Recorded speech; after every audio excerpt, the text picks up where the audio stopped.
Your success in business and life is completely dependent on who you partner with. Partnering with the wrong people will literally make you miserable. Think about marrying the wrong person. It is exactly the same way in business. And I have lost millions of dollars and developed insomnia partnering with the wrong people. If you want to hear what I did right and what I did wrong, and you want to learn from my mistakes, keep watching. I'm Mega Val Epstein, a real estate developer, a wife, and a mother of 4. I've completed 10 different commercial development projects ranging in size from 10 million to 100 million. On this channel, I tell you all about the journey and the lessons I've learned along the way.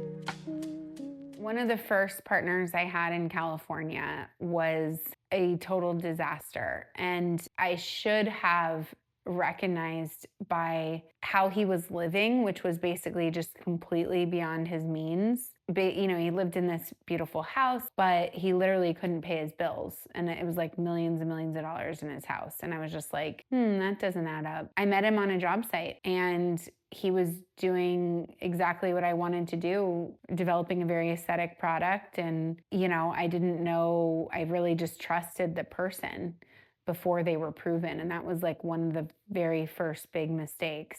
I was just sort of naive, and I was like, oh, well, when I tell someone something, I mean it and I don't lie.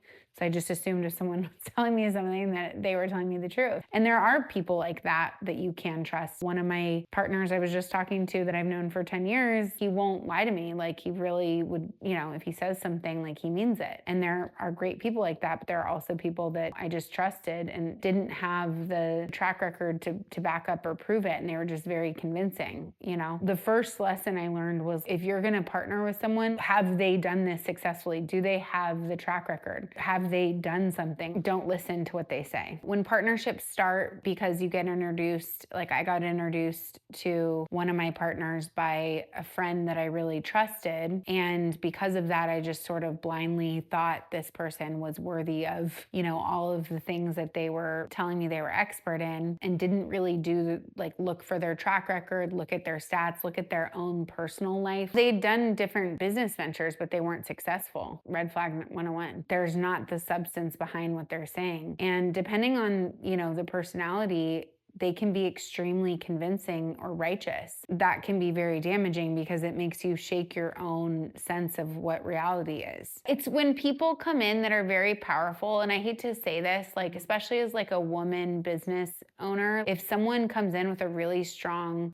personality that's older or very authoritative, it's hard not to have your own integrity shaken. Early on, when I was first starting my company, I had someone come into my company and really supplant what I knew were my successful things to date. I was already working for 2 years. It was just me.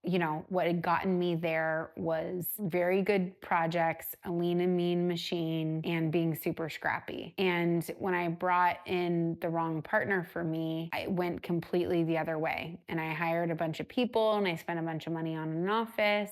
Fundamentally, we were very misaligned on that. And look, I'm 10 years later, and I run a very lean shop. I really like working a lot more remotely. We use AI a ton. And I've literally wasted millions of dollars building a huge office and team that did not give me the return of capital. What I notice is that true employees and not partners or not business people have this idea that you need people to do stuff. And I was like, oh, well, if they're overwhelmed, then they must need help, and I want to support them. And they just tend to hire, and they tend to hire. And then they build these fiefdoms of people that are super unproductive. It's like what you would think of as a bureaucracy. But the level of production that I was getting out of the team just became less and less and less efficient until it was just this massive blob of overhead. That is the ultimate killer in a company, is this idea that you just need to keep hiring, and those people hiring, you need departments and all these procedures, and it's fucking bullshit. One person with that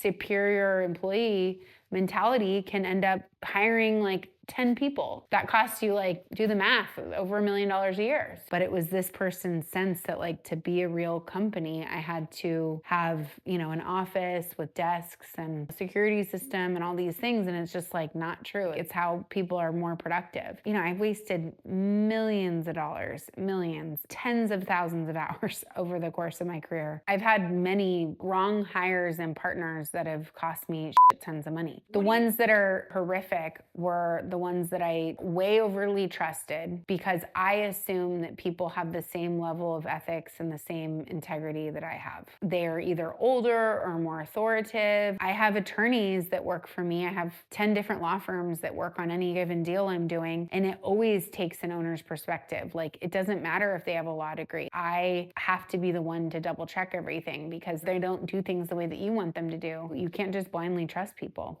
One time I had an employee that made over 350 grand a year turn in a receipt for his Wall Street Journal subscription that he wanted me to pay for. This happens with people that are employees that are used to working in a big corporate company. They want to be reimbursed for like a $32 Uber. That's not your partner. That's an employee, which is fine, but don't give them partner level upside and treat them like an employee. And they have to get everything approved by you. People that you trust that are your partner don't nickel and dime. They're in it with you. I mean, I was like, you make $350,000 a year. You want me to pay for your Wall Street Journal subscription? That's like $100 a year. So you can be up to date on real estate or something. Like, you're an employee. That's an employee mentality. Warning signs that someone's stabbing you in the back are they talking about others negatively? Do you have a group of friends where they're always like chatting about other people behind their back or talking about their friends behind their back? Well, they're doing the same thing about you. It's the same thing in business. If someone's hypercritical of others or the organization, that usually means they're doing something dishonest. That's, in my experience, what I've learned. I've had this happen several times. I've had people come into my company, want a very high salary, and because of that, I thought that meant that they were that valuable or they were so special or something, and be completely insidious, like a disease. My point is like, someone can make a lot or make a little, and if they're this type of personality, it's gonna harm you. I mean, I've had people come into my company and talk about me behind my back to my employees and literally turn very loyal team members against me. I mean, it was literally like mutiny. I'm just joking, but like, people that I trusted and loved as employees were basically turned against me by someone new that came into the organization and started talking about me behind my back. It was like a very harmonious situation until one person gets involved and they start poisoning the well. You're gonna have naysayers no matter what. I've had in my entire career. You have to ignore those. That's one thing. I wasted tons of time being super offended with people that I did so much for or that I cared about so much that completely betrayed me. I've definitely cried a million tears over that stuff. Like, I'm not stone cold. I've gotten that way over the course of years because I just realized it's part of the human nature and part of the process. I took it so personally. I don't know if it's because, I'm more sensitive. Like, it was so personal for me. And honestly, think about the last recession when the capital markets started changing. Me not being able to get investors or get projects out of the ground was nowhere near as hard as the personnel backstabbing. People that you've given a lot of money to or given this sort of ownership mentality to our partners. Big mistake I made was always to just trust people too soon and give people way too much leeway that they don't deserve. Like, I basically treated a lot of my employees like partners and they just weren't. So I over rewarded people and it made them critical of me, honestly. The people that are with me now earned it. I'm just like way more slow to hire and I'm way more fast to fire, and I just keep a super hardcore tight circle now. And I don't let anybody into it unless they've proven it. We're like fucking Fort Knox at CA South now. Looking at someone's personal life is a really good measure of how they're going to be in business. And I hate to say that because you don't want to judge someone by their marriage or whatever, but to the extent someone's being unethical or they have a drug or alcohol problem or something, like that is going to extend into business. I'm not saying you can't help them, just saying you can't partner with them. In one case, I found out a partner was totally lying to me about their own life to the extent where, I talked to this person like 10 times a day. And if anyone's doing unethical things in their personal life, if they're my best friend and they didn't tell me about it, like it's different if you're like, hey, like I'm having a problem with this. This is a real struggle for me, and they're being honest. That's one thing I could actually get over. But to find out that someone's personal life is completely different than you thought when you are, best friends or partnered with this person, really bad. And if people are willing to do really unethical things in their personal life, then they're definitely doing it in business. And that will always come back to bite you if they're on your team. Another red flag for me is when someone tells you how great they are at what they do or how ethical they are. I remember an employee pulling me aside and just telling me how, invested they were in the company and how ethical they were, and how they are really watching out for me. And like, I'm actually really the one watching your back. That person is stabbing you in the back.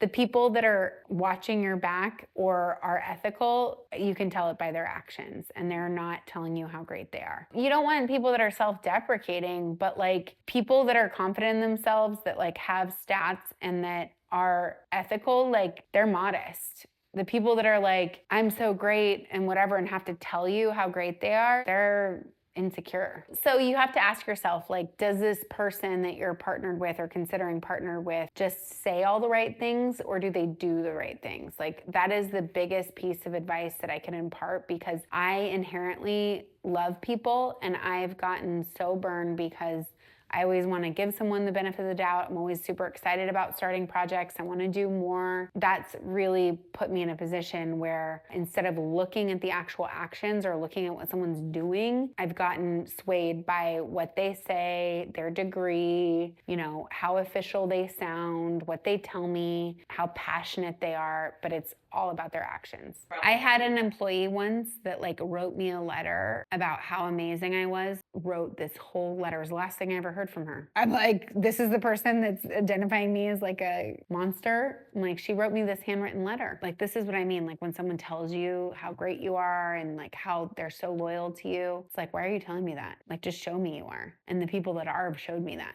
I pick good partners by, one, really looking at their track record and what they've done. Do they have the authority to make the decisions that you're giving them? Two, if somebody starts causing trouble, and this applies either to a business or even in your personal life, if someone's causing you a bunch of turmoil and worry and doubt and making you feel bad about yourself, like, you've got to get them out of your inner circle or out of your company, because they'll poison your business.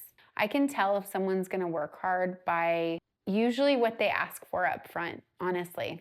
The people that have proven themselves were willing to come in for like lower pay in the beginning and like earn equity, basically. It's almost been an inverse reaction. Like, if someone wanted a super high salary or wanted some big piece of partnership, that is an initial red flag right there. I want to be a part of this. I'm super excited. I'm willing to like earn in. That's like a great initial first step. Another thing I do, like even when hiring, is seeing if people can follow directions and they listen to you. It was super funny. My finance guy today, I have these interns that always want to reach out, and I sent him the resume, and I was like, why won't you just like take 15 minutes to meet with this intern? And then he said, well, he sent a resume that had, the second page was blank, and he sent that to the CEO of a company. Like, you're done. You're not conscientious enough to be a real estate developer. You have to filter, like, you have to be tip top to be at least a real estate developer. There's easier professions, it's not as ruthless, but for me, that's like another thing, like, how conscientious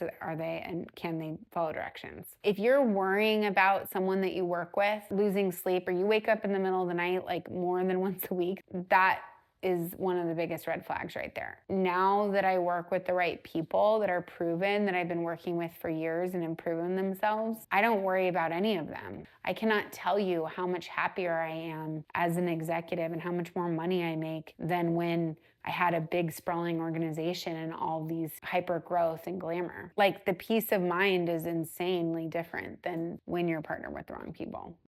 So if I can impart anything, it's really that you should trust your gut. And if you have that like spidey sense that something's wrong with somebody, it is, and trust it. And that will save you years. Make sure to really judge someone by their actions in their personal life as well as their business life, and not just, you almost can't listen to anything anybody says. I just look at actions. So I hope this was super helpful for you. And I hope you save yourself, the millions of dollars I wasted partnering with the wrong people. If you want to hear more about my journey, you can watch the next video.